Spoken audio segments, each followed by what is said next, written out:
Good evening, student. In the last lecture, we have studied how to calculate 2 by 2 determinant and how to calculate 3 by 3 determinant. In that lecture also, we have studied how to find the minor of any element in the given determinant. In this lecture, we are going to discuss about the Cramer's rule. But before we going to start the Cramer's rule, let us see one more example of 3 by 3 determinant.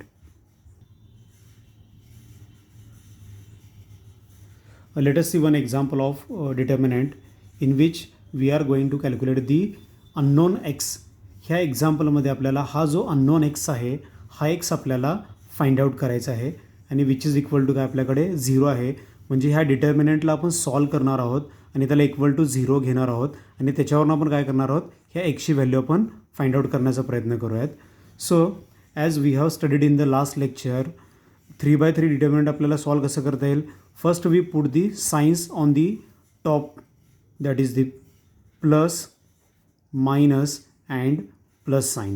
म्हणजे ह्याच्यावर plus, ह्याच्यावर minus आणि ह्याच्यावर plus, plus minus and plus. हे तुम्ही लक्षात ठेवा, plus minus आणि प्लस ह्याप्रमाणे.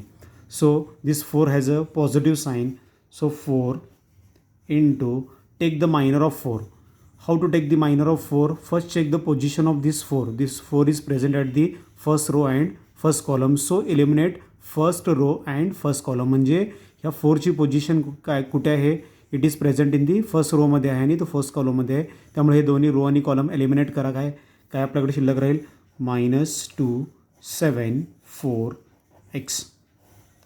This 3 has a negative sign. So -3. Take the minor of this 3. So eliminate first row and second column. So what remains? 3 7 11 x. And this 9 has a positive sign. So plus 9. Take the minor of 9, that is 3 minus 2 11 and 4, which is equal to 0. So this 4 as it is. So -2 into x, that is a minus 2x, minus 4 into 7, that is a 28, minus 3 as it is, 3 into x, that is 3x, minus 11 into 7, that is 77, plus 9 into 3 into 4, that is a 12, minus 11 into minus 2, that is minus 22. So put small bracket, which is equal to 0. Now my question is that whether we can subtract these two numbers.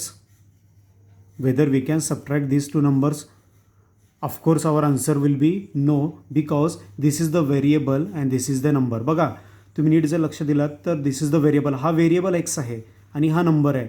आणि तुम्ही लक्षात ठेवा variable आणि number कधीच add होत नाहीत. दोन variable add होऊ शकतात, दोन नंबर ॲड होऊ शकतात, पण व्हेरिएबल आणि नंबर आपल्याला ॲड करता येत नाही. मग काय राहिला चान्स आपल्याकडे? या 4ने आपण काय करूयात, या दोन्ही नंबर्सला मल्टिप्लाय करूयात. तर कसं येणार बघा, 4 into -2x, that is -8x, minus when we take the multiplication of these two numbers, 4 into 28, it gives 112. When we multiply 28 by 4, which gives the 112, minus 3, again this is the 3x and this is a 77. We can't subtract 3x and 77. So what remains? So multiply this bracket by -3. So -3 into 3, that is -9x. बघा आपल्याला हा variable आहे, हा number आहे, हे दोन्ही आपल्याला add किंवा सबट्रॅक्ट करता येत नाहीत. त्यामुळे आपण ॲज इट इज ठेवण्यापेक्षा काय बेटर वे, या -3ने दोघांना मल्टिप्लाय करा. तर ह्या -3ने जर 3ला मल्टिप्लाय केला तर 9x येईल. आता ह्या -77ला -3ने जर मल्टिप्लाय केलात तर किती येणार? हे 231 येईल. तुम्ही मल्टिप्लिकेशन करून बघा. +9 as it is. Now this is 12, this minus plus 22, which is equal to 0. -8x as it is, -112 as it is, -9x as it is, plus 231 as it is, plus 9 into, what's about the addition of these two terms? This gives the 34, which is equal to 0. ह्या दोघांची addition जर केलं तर 34 येईल. आता बघा मी काय करतो, हा -8x आहे, ह्याला राऊंड करत, आणि this is -9x. These are two variables. हे दोन्ही व्हेरिएबल्स आहेत. बघा इथं पण x आहे, इथं पण x आहे. ह्या एक्ससोबत -9 आहे, ह्या एक्ससोबत -8 आहे. तर हे दोन्ही आपण काय करू शकतो, ॲड करू शकतो. ॲड कशासाठी करायचं आहे की दोघांना पण निगेटिव्ह साईन आहे. ह्या दोघांना जर अपोजिट साईन असेल तर आपण सबस्ट्रॅक्शन केलं असतं आणि बिगर नंबरचं साईन दिलं असतं.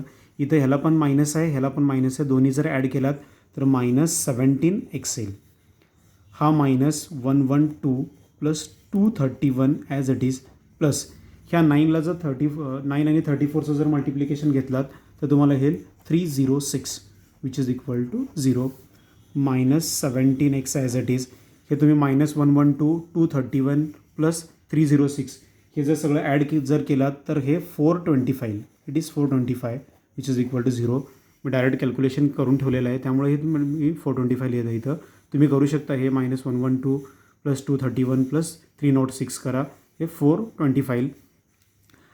आपला एम काय, आपला एम आहे ही एक्स, हा जो एक्स दिसतो आहे तुम्हाला इथं, हा एक्स आपल्याला फाइंड आउट करायचा आहे. तर मी काय करतो आहे, -17x keep as it is, transform this 425 to the another side. हा जर ह्या बाजूला जर आला तर काय होणार, ह्या प्लसचं -425.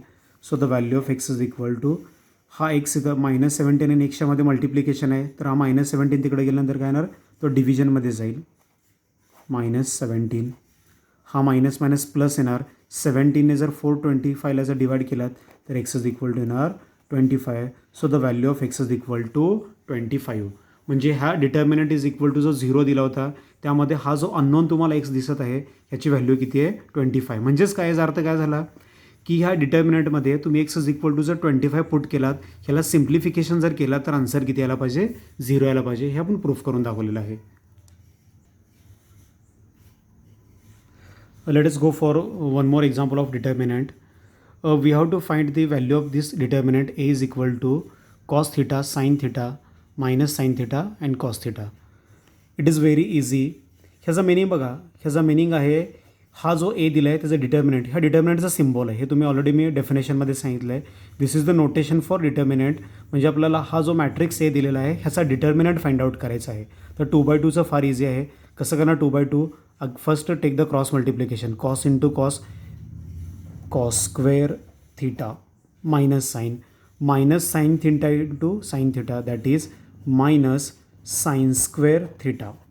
So this is cos square theta, this minus plus sin square theta, and we know that there are three trigonometric identities.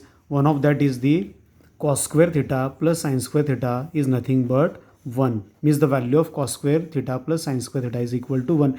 He trigonometric identity आहे. आपल्याकडे 3 आयडेंटिटी आहेत, त्यापैकी cos square theta plus sin square theta ची value किती आहे, 1 आहे. That's why the value of determinant A is equal to 1. असे प्रश्न तुम्हाला एक्झाममध्ये विचारू शकतात जे 2 मार्काला विचारले जातात क्वेश्चन नंबर 1मध्ये. तर ह्या टाईपच्या एक्झाम्पलची तुम्ही व्यवस्थित प्रॅक्टिस केली पाहिजे. तर ह्याप्रमाणे आपण 2/2 डिटर्मिनंट, 3/3 डिटर्मिनंट हे कसं फाइंड आउट करायचं आपण बघितलेलं आहे. तर आपण बघणार आहोत आता Cramer's rule. So what is the method or what is actually Cramer's rule, म्हणजे क्रॅमर्स रूल नेमका काय आहे, तर आपण हे आता स्टडी करणार आहोत Cramer's rule. So let us discuss what is the Cramer's rule. म्हणजे आपण आता क्रॅमर्स रूल स्टडी करणार आहोत. तर बघा, क्रॅमर्स रूल म्हणजे आधी आपण नेमकं समजून घ्यात की क्रॅमर्स रूलचा यूज काय आहे किंवा आपण काय करणार आहोत नेमकं क्रॅमर्स रूलमध्ये. So it is one of the important application of determinant to solve the system of equation. म्हणजे जर तुम्हाला सिस्टीम ऑफ इक्वेशन जर सॉल्व जर करायचं असेल की ज्यामध्ये 3 इक्वेशन्स 3 अननोन्स असतील किंवा 2 इक्वेशन्स 2 अननोन्स असतील, तर डिटर्मिनंटचा वापर करून आपण सिस्टीम ऑफ इक्वेशन जे सॉल्व करतो त्यालाच आपण काय म्हणणार आहोत, क्रॅमर्स रूल. म्हणजे क्रॅमर्स रूलचा यूज कुठं आहे, solve the system of equation which contains 3 equations and 3 unknowns. तर बघा, तुम्ही जर नीट लक्ष दिलात तर इथं आपण हे लिहिलं आहे, consider the 3 equations in 3 unknowns. आता अननोन्स इथं काय आहेत आपल्याकडे, एक्स वाय झेड हे 3 अननोन्स आहेत जे आपल्याला फाइंड आउट करायचे आहेत. एक्सची व्हॅल्यू काय असेल फाइंड आउट करायचं आहे, वायची व्हॅल्यू आपल्याला फाइंड आउट करायची आहे आणि झेडची व्हॅल्यू आपल्याला फाइंड आउट करायचं आहे. आणि आपल्याकडे 3 इक्वेशन्स आहेत. There are 3 equations and 3 unknowns. तर आपल्याला ह्या अननोन्सची व्हॅल्यूज फाइंड आउट करायचं आहे. तर क्रॅमर्स रूलचा फॉर्म्युला काय, the Cramer's rule for 3 unknowns is given by x is equal to dx/d. हा जो एक्स आहे तो डीला सफिक्स आहे. Y is equal to dy/d and the value of z is equal to dz/d. म्हणजे तुम्ही जर dx कॅल्क्युलेट केलात डी वाय कॅल्क्युलेट केलात, डी झेड कॅल्क्युलेट केलात आणि डी झेड कॅल्क्युलेट केलात. ह्या दोघांचा जर रेशो जर घेतला तर मला एक्सची व्हॅल्यू येईल. ह्या दोघांचा रेशो जर घेतला तर वायची व्हॅल्यू येईल आणि ह्या दोघांचा रेशो जर घेतला तर झेडची व्हॅल्यू येईल. Now let us see what is the D. हा डी म्हणजे काय आपण बघूयात. D means nothing but the coefficients of x y z. Here we can observe the value of D is equal to A1, B1, C1. So this is nothing but the coefficients of x, y, z in the first equation. बघा first equation नीट जर observe केलात तर x y z ह्यांचे coefficient काय आहेत A1, B1, C1. It is present in the first row. त्यामुळे इथं पण आपण काय केलं त्याला फर्स्ट रोमध्ये पुट केलं आहे. तुम्हाला लक्षात आलं असेल की हा जो सेकंड रो आहे हा सेकंड रो कसा कन्सिस्ट झाला आहे. Late us see the second equation.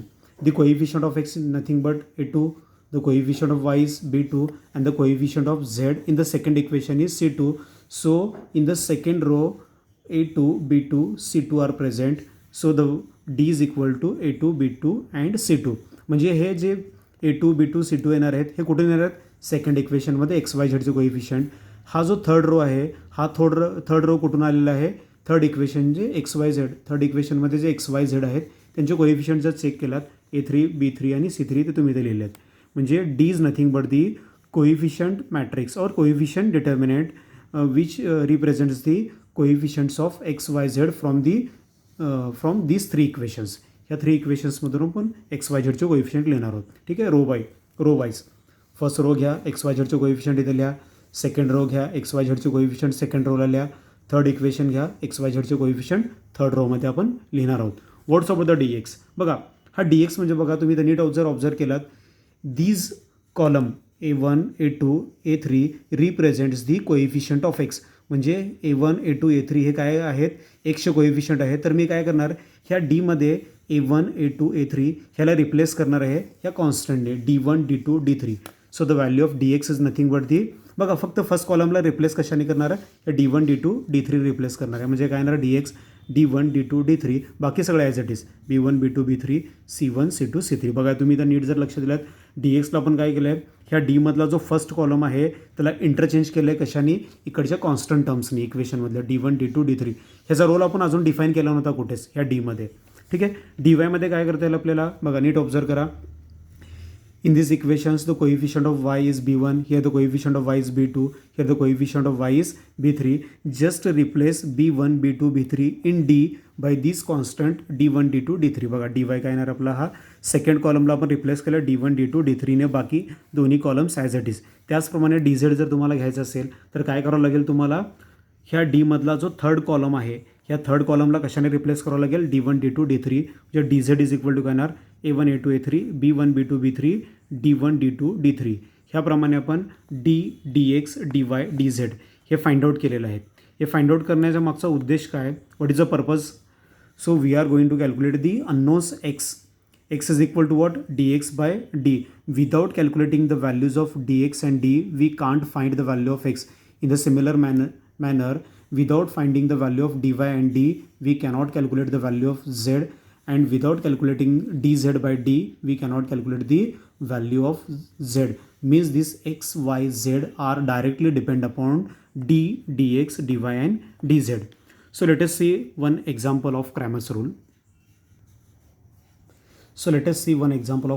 rule. Using Cramer's rule, solve the system of equation x plus y minus z is equal to 0, 2x plus y plus 3z is equal to 9 and x minus y plus z is equal to 2. In this example just we are going to write the value of d, dx, dy and dz. ह्यामध्ये फक्त आपण d कसं लिहू शकतो आपण ते बघूयात. dx कसं लिहिता येईल ते आपण बघूयात. dy आणि dz ह्याप्रमाणे. First write d. d is equal to, as we have already studied how to write the d. d आपल्याला कसं लिहिता येईल just write the coefficient of x y Z in the first equation. here the coefficient of x is 1, coefficient of y is again 1, but the coefficient of z is minus 1, so this is minus 1. What's about the second equation? This is the 2, 1, 3 because the coefficient of x is 2, the coefficient of y is 1 and the coefficient of z is equal to 3. What's about the third equation? 1, minus 1 and 1. 1, minus 1 and 1. Okay, this is our d. Now what's about dx? How one can write the dx? Just replace this first column with the constant 0, 9 and 2.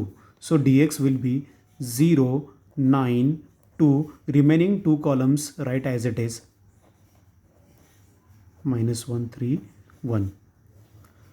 So here we can observe this is the 3 by 3 determinant, and all of you know how to solve the 3 by 3 determinant. आपल्याला माहीत आहे 3 by 3 determinant कसं काय.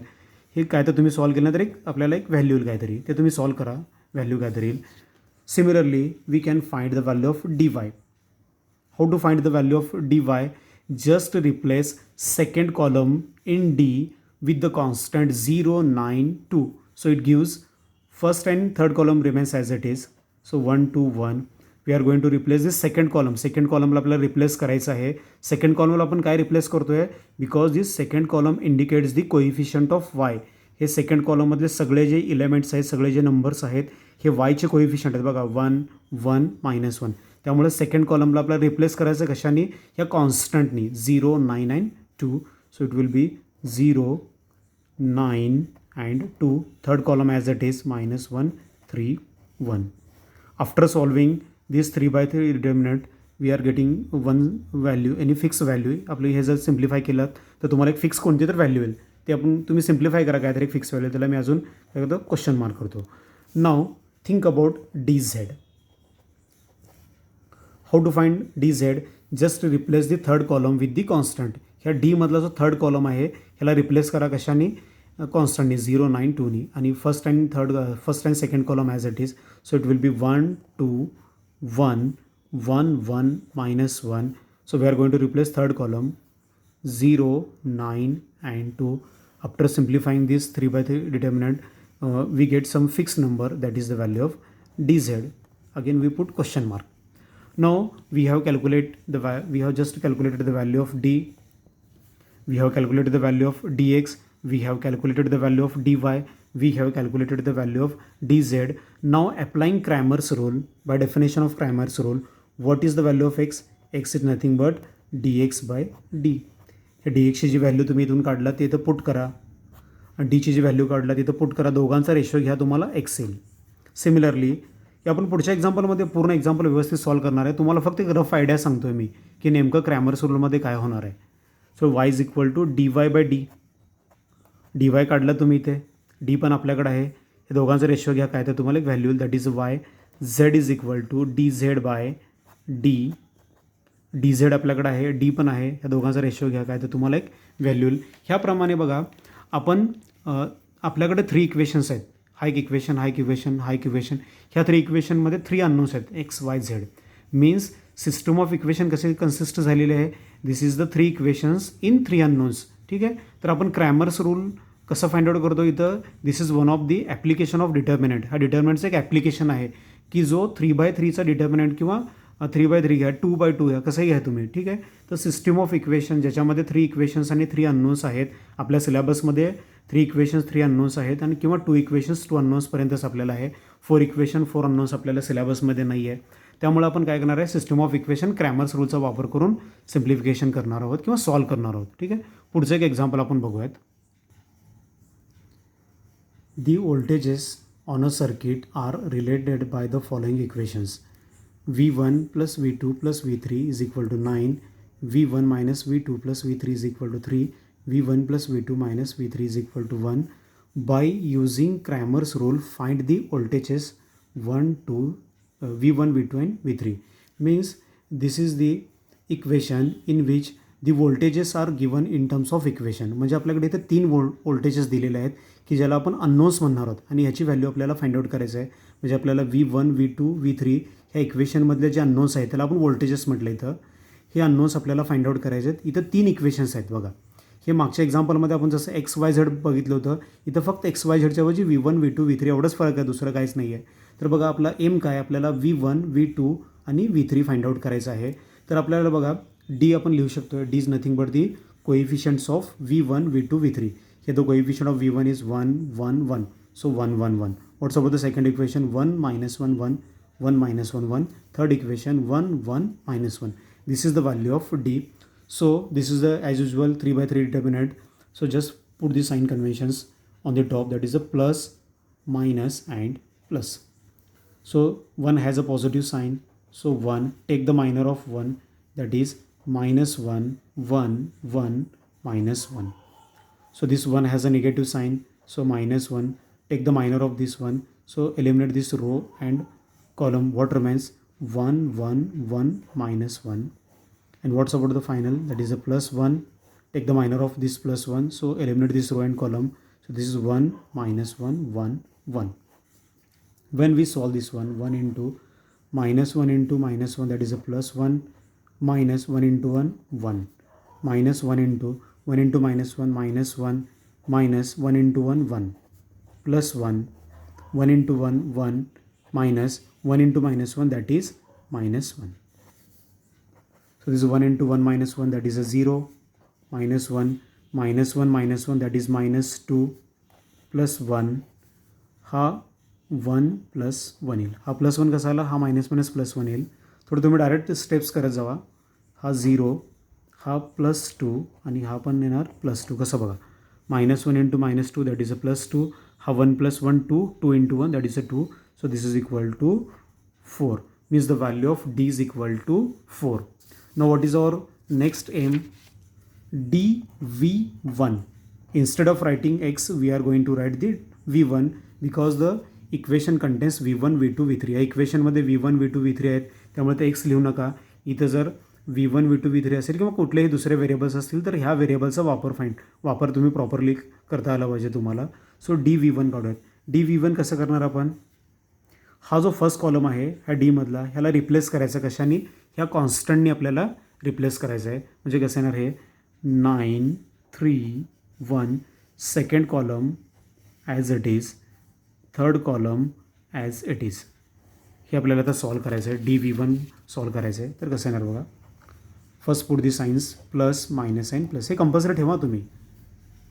9 into take the minor of 9, so that is minus 1, 1, 1, minus 1. So 1 has negative sign, minus 1. Take the minor of this 1, that is eliminate this row and column. What remains? 3, 1, 1, minus 1 and plus 1. Determinant of 3 minus 1, 1, 1. So this is 9 into minus 1 into minus 1, that is a plus 1, minus 1 into 1, that is a 1, minus 1, 3 into minus 1, that is a minus 3, minus 1 into 1, 1, plus 1 into 3 into 1, 3, minus 1 into minus 1, that is a minus 1. 9 into this 1 minus 1, again it is a 0, minus 1, minus 3 minus 1, that is a minus 4, plus 1, this is the 4. How it is 4?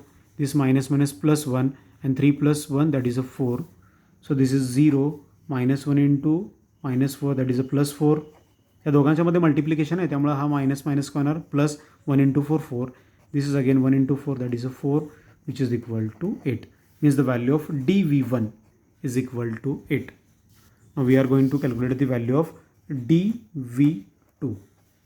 How to write the dv2? Just replace this second column with the constants. So it will be 1, 1, 1, 9, 3, 1, 1, 1, minus 1. So again put the plus minus and plus sign. So after solving, you just try yourself. After solving dv2, we get 12. म्हणजे हा dv2 जर तुम्ही solve केला, ह्याला simplify करा. ह्यावर आपण जसं d आणि dv1 फाइंड आउट केलेलं आहे त्याप्रमाणे जर सिम्प्लिफाय जर केलात, ह्याची व्हॅल्यू येणार 12. It is for your homework.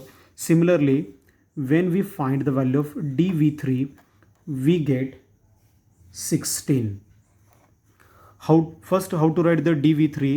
Just replace the third column. Just we replace the third column in d with the constant 9, 3, 1. म्हणजे ह्या d मधला जो थर्ड कॉलम आहे ह्याला आपल्याला रिप्लेस करायचं आहे. कशाने रिप्लेस करायचं आहे?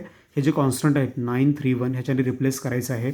परत तुम्हाला 3/3चा डिटर्मिनंट तुम्हाला मिळेल. त्याला सिम्प्लिफाय जर केलात तर तुम्हाला dv3 is equal to 16. Again it left for your exercise. हे तुम्हाला घरचा अभ्यास आहे.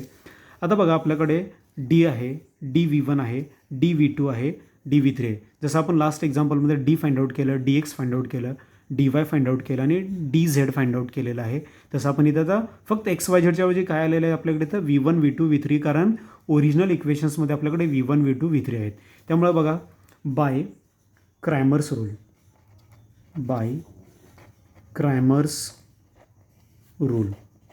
what the Cramer's rule suggests, V1 is equal to dV1 divided by D. What's about the dV1? The value of dV1 is equal to 8. So 8 divided by what's about the value of D? That is a 4. So this is equal to 2. 4 ones are 4, 4 twos are 8. So this is equal to 2. Means the value of voltage V1 is equal to 2. म्हणजे हा जो equation आपल्याला दिलेला आहे, original जे सर्किटचं equation आपल्याला दिले होतं, जे व्होल्टेजनी कन्सिस्ट झालेलं आहे सिस्टीम ऑफ इक्वेशन, ह्याच्यामधला जो व्होल्टेज V1 आहे तो व्होल्टेज V1 किती फाइंड आउट केलं आपण 2 फाइंड आउट केलं आहे. Similarly V2 is nothing but dV2 divided by D. What's about the dV2? That is a 12. 12 divide by 4, this is nothing but 3. 4 ones are 4, 4 threes are 12. So the value of voltage V2 is equal to 3.